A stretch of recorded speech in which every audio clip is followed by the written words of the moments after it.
శ్రీ మాత్రే నమః. ఇవి బ్రహ్మసూత్రాలు.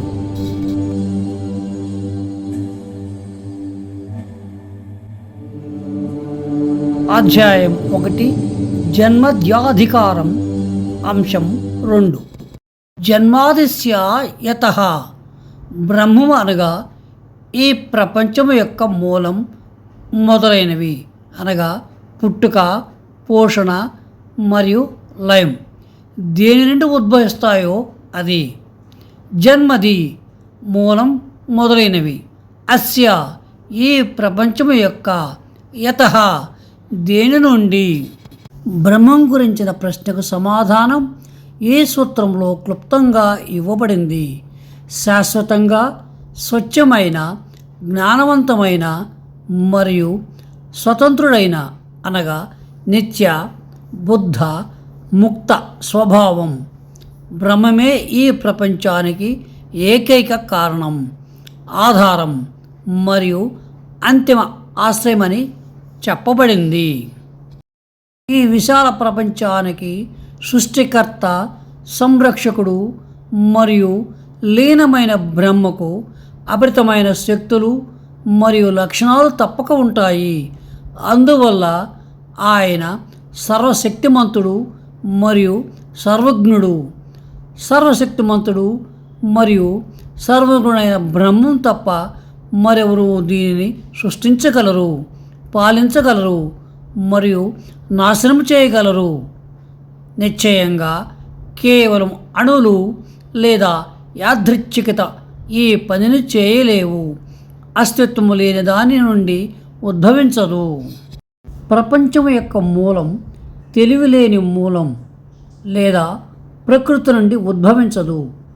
అది కారణం లేకుండా దాని స్వభావం లేదా ప్రవృత్తి నుండి దానంతట అదే ఉద్భవించదు. ఎందుకంటే కార్యాలు జరగడానికి ప్రత్యేకమైన స్థలాలు, సమయాలు మరియు కారణాలు అవసరము. బ్రహ్మానికి కొన్ని గుణగణాలు తప్పక ఉంటాయి. దాని గుణగణాలను మననం చేసుకోవడం ద్వారా బ్రహ్మజ్ఞానాన్ని పొందగలరు. లేకపోతే అటువంటి జ్ఞానాన్ని పొందటం సాధ్యం కాదు. వేదాంత గ్రంథాలకు విరుద్ధం కానంత వరకు అనుమానం లేదా తర్కం అనేది సరైన జ్ఞానానికి ఒక సాధనం. సత్యాన్ని, పరమసత్యాన్ని లేదా అధికరణాన్ని నిర్ధారించటంలో శాస్త్రాలు మాత్రమే ప్రామాణికమైనవి. ఎందుకంటే అవి దోషరహితమైనవి. బ్రహ్మ సాక్షాత్కారం లేదా ఆత్మ సాక్షాత్కారము పొందిన ఋషుల లేదా ద్రష్టల ప్రత్యక్ష అంతర్జ్ఞానానుభవాలు వాటిలో ఉన్నాయి. ఎవరు బుద్ధి మీద కానీ తర్కం మీద కానీ ఆధారపడలేరు. ఎందుకంటే బలమైన బుద్ధి ఉన్నవాడు బలహీనమైన బుద్ధి ఉన్నవాడిని ఓడించగలడు. బ్రహ్మం ఇంద్రియాలకు సంబంధించిన వస్తువు కాదు. అది ఇంద్రియాలకు, బుద్ధికి అందనిది. బ్రహ్మాన్ని తెలుసుకోవడానికి అనుమానం ఒక సాధనమని రెండో సూత్రం ఇక్కడ ప్రతిపాదించటం లేదు. అది బ్రహ్మం యొక్క లక్షణాలను వర్ణించే ఒక వేదాంత గ్రంథాన్ని సూచిస్తుంది. అయితే ఆ వేదాంత గ్రంథం ఏమిటి? అది తైత్రేయ ఉపనిషత్తు 3:1లోని ఈ భాగం.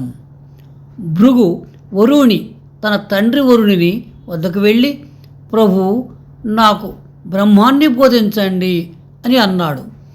వరుణుడు ఇలా అన్నాడు, ఏతే వాయువాని భూతాని జాయతే యజ్జాతాని జీవంతి యత్ప్రభి సంవింశంతి తద్విజ్ఞాసస్వ తద్బ్రహ్మేతి.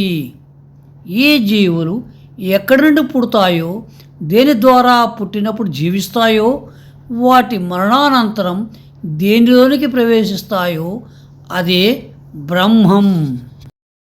కేవలం తర్కం ద్వారా కాకుండా బ్రహ్మంపై లేదా వేదాంత గ్రంథాలు ప్రకటించిన సత్యాలపై ధ్యానం చేయటం ద్వారా ఆత్మసాక్షాత్కారము పొందుతారు. శుద్ధ బుద్ధి ఆత్మసాక్షాత్కారానికి సహాయపడుతుంది. అది శాస్త్రాలలోని సత్యాలను పరిశోధించి వెల్లడిస్తుంది. ఆత్మసాక్షాత్కార సాధనాలలో కూడా దీనికి ఒక స్థానం ఉంది. కానీ విపరీత బుద్ధి ఒక గొప్ప ఆటంకం. అది ఒకరిని సత్యానికి దూరంగా ఉంచుతుంది. ప్రపంచానికి కారణమైనదే బ్రహ్మం. ఇదే తటస్థ లక్షణం. ప్రపంచం యొక్క పుట్టుక, స్థితి, లయం అనేవి ప్రపంచ లక్షణాలు. అవి శాశ్వతమైన మార్పులేని బ్రహ్మానికి సంబంధించినవి కావు. అయినప్పటికీ ఇవి ఈ విశ్వానికి కారణమైన బ్రహ్మాన్ని సూచిస్తాయి. శృతులు బ్రహ్మానికి మరో నిర్వచనాన్ని ఇస్తాయి. అది దాని నిజమైన సారాంశ స్వభావం యొక్క వర్ణన. సత్యం జ్ఞానం అనంతం బ్రహ్మ. సత్యం జ్ఞానం అనంతం బ్రహ్మం. ఇదే స్వరూప లక్షణం. ఒక వస్తువు యొక్క నిజస్వరూప జ్ఞానం మానవ భావాలపై ఆధారపడదు. కేవలం ఆ వస్తువుపైనే ఆధారపడి ఉంటుంది. బ్రహ్మజ్ఞానం కూడా పూర్తిగా ఆ వస్తువుపైనే, అంటే బ్రహ్మంపైనే ఆధారపడి ఉంటుంది. కర్మ పూర్తిగా సంకల్పంపై ఆధారపడి ఉంటుంది. కానీ గ్రహింపు అనేది ఇచ్ఛాశక్తి యొక్క ఫలితం కాదు. అది గ్రహింపబడిన వస్తువుపై ఆధారపడి ఉంటుంది. ఇచ్ఛాశక్తితో ఒక చెట్టును మనిషిగా మార్చలేరు. ఒక చెట్టు ఎల్లప్పుడూ చెట్టుగానే ఉంటుంది. అదేవిధంగా బ్రహ్మ సాక్షాత్కారము వాస్తుతంత్రము. అది వస్తువు యొక్క వాస్తవికతపై ఆధారపడి ఉంటుంది. అది పురుషతంత్రం కాదు. అది ఇచ్ఛాశక్తిపై ఆధారపడదు. అది కర్మ ద్వారా సాధించవలసినది కాదు. బ్రహ్మం ఇంద్రియాలకు వస్తువు కాదు. దానికి ఇతర జ్ఞాన సాధనాలతో సంబంధం లేదు. ఇంద్రియాలు పరిమితమైనవి మరియు పరాధీనమైనవి. వాటికి బాహ్య వస్తువులు మాత్రమే వస్తువులుగా ఉంటాయి. రజోగుణం కారణంగా అవి బహిర్ముఖ ప్రవృత్తులతో కూడి ఉంటాయి. అవి తమ స్వభావంలో బాహ్య వస్తువుల వైపు పరిగెత్తే విధంగా నిర్మించబడ్డాయి. అవి బ్రహ్మాన్ని గ్రహించలేవు. కేవలం తర్కం ద్వారా బ్రహ్మజ్ఞానం కలగదు. ఈ జ్ఞానాన్ని అంతర్దృష్టి లేదా సాక్షాత్కారం ద్వారా పొందగలరు. బ్రహ్మం గురించిన విచారణకు అంతిమ ఫలితమే అంతర్దృష్టి. విచారణకు వస్తువుగా ఉండేది ఒక అస్తిత్వ పదార్థం. దీనిని అంతర్దృష్టి లేదా ప్రత్యక్ష జ్ఞానం అనగా అపరకోశానుభూతి లేదా అనుభవం ద్వారా మాత్రమే తెలుసుకోవాలి.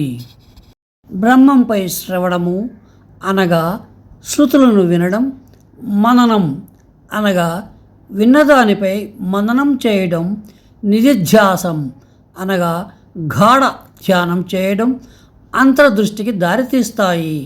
4 మోక్ష సాధనాలతో కూడిన సాత్విక అంతఃకరణం నుండి మరియు తత్వత్వం అసి మహావాక్యం యొక్క నిజమైన అర్థాన్ని గ్రహించిన గురువు యొక్క ఉపదేశాల నుండి బ్రహ్మాకార వృత్తి ఉద్భవిస్తుంది. ఈ బ్రహ్మకారక వృత్తి సమస్త బంధాలకు, జనన మరణాలకు మూల కారణమైన మూలా విద్యను లేదా ఆదిమ అజ్ఞానాన్ని నాశనం చేస్తుంది. అజ్ఞానం లేదా తెర తొలగిపోయినప్పుడు స్వయం తేజస్వరూపమైన బ్రహ్మం తన స్వచ్ఛమైన మహిమతో వర్ణనాతీతమైన తేజస్సుతో స్వయంగా ప్రకాశిస్తుంది.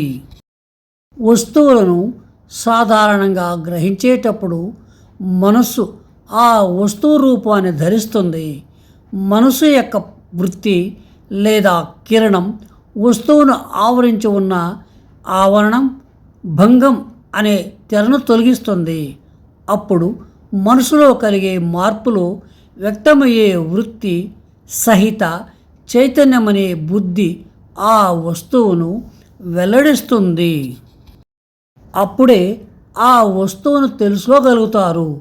ఒక వస్తువును గ్రహించటంలో వృత్తి, వ్యాప్తి మరియు ఫల వ్యాప్తి కూడా ఉంటాయి. ఒక వృత్తి మరియు ఆ వృత్తితో ముడిపడి ఉన్న బుద్ధి అనగా చైతన్యమనే కావాలి. కానీ బ్రహ్మాన్ని తెలుసుకునే విషయంలో ఫల వ్యాప్తి ఉండదు. బ్రహ్మం స్వయం తేజస్వరూపి కాబట్టి అక్కడే వృత్తి వ్యాప్తి మాత్రమే ఉంటుంది. ఒక కుండలో గిన్నె ఉంటే ఆ కుండ పగిలిపోయినప్పుడు చీకటిలో ఆ గిన్నెను చూడడానికి మీకు దీపం మరియు కళ్ళు కావాలి. కానీ ఆ కుండలోనే దీపం ఉంటే ఆ కుండ పగిలిపోయినప్పుడు కేవలం ఆ దీపాన్ని చూడడానికి మాత్రమే మీకు కళ్ళు కావాలి. మీకు దీపం అక్కర్లేదు. సశేషం. శుభం భూయాత్.